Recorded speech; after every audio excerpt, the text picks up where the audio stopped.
Hello, I'm Neo from Queer Creation, and this video is to help you learn more about the four archetypes we'll be using in our upcoming workshop, Your Majesty, Stepping into Your Inner Queer Archetypes.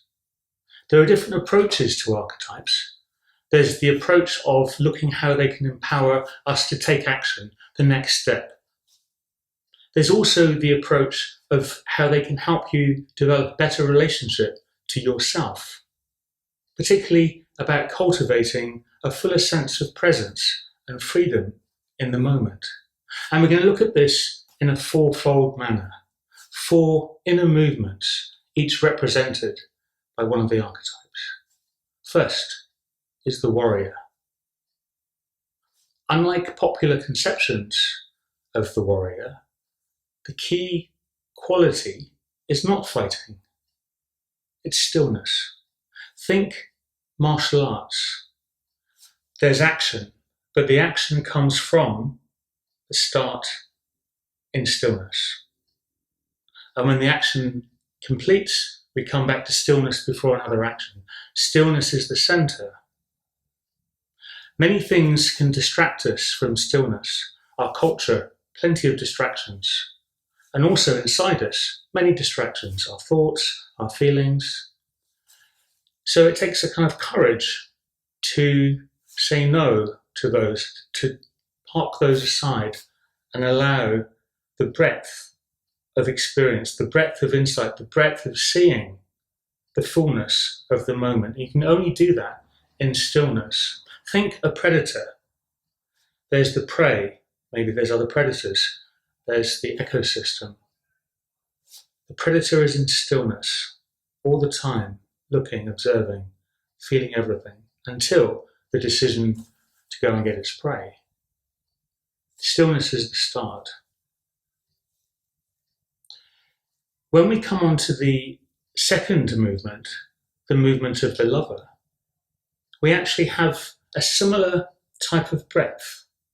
But rather than the breadth of the detached mind observing, we have the breadth of the heart embracing.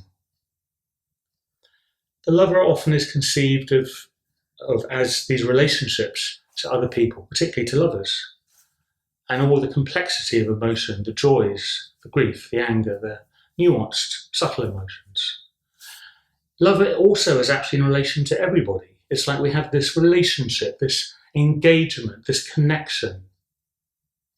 And not just everybody, to actually the whole world. We have our connections to different parts of ourselves, to our consciousness, to all the objects, all the meaning, everything. There's this kind of relational quality. This is the lover in action. And in terms of the heart, the self, this competency, the lover's job at their kind of like depth is to embrace everything whilst feeling everything. So it's not just the embrace of the warrior, there's a kind of visceral embrace of the stories, the character, the emotions. And of course, it's very easy to get carried away by any particular thing. And the ultimate lover is actually to be able to hold all of this in like a big heart. So we have all these things, all this stuff going on. How can we possibly come to decide what is going on in any moment, what we should do? This is the king. This is the role of the king inside. King's job is to be aware of all these different parts, all the stories, all the background, all the feelings, all the what's going on, and yet somehow to make a focused decision of what's right in this moment. Not this, but this particular cohesion for this moment. Maybe nothing, maybe something particular, maybe this cohesion. This ability to focus is the king. And what is required is a sense of agency, a sense of confidence, of inner self-authorizing. You're the author of your life. This is like the king coming through you. This ability to focus and decide. So it's like decision and discernment. And the second aspect of the king is not only to do this focusing, but to implement, to intend, to implement, and actually act. This is the moment. This is what's happening. But of course, life isn't just one moment. It feels like a series of moments, ongoing. So how do you engage with all of these things changing? Things change in the moments from the outside and from the inside. Different elements change. How do you deal with this? This is the magician. The magician is about flow.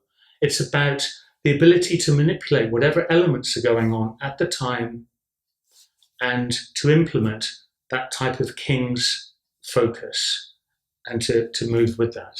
So a sense of the flow, a sense of being in the zone. Think Tai Chi. So Tai Chi has these different movements. So each movement is a kind of representation of different things happening in those different moments. Whilst these different things are occurring from the outside, from the inside, there's a singular thing, the flow. This is the magician. So I hope this has helped you gain a little bit of perspective in relation to how the archetypes can help us with our inner experience, our relationship to self. If you want to learn more about this, particularly in relation to how you uniquely might develop in relation to these 4 empowerments, please come and join us in our workshop, Your Majesty.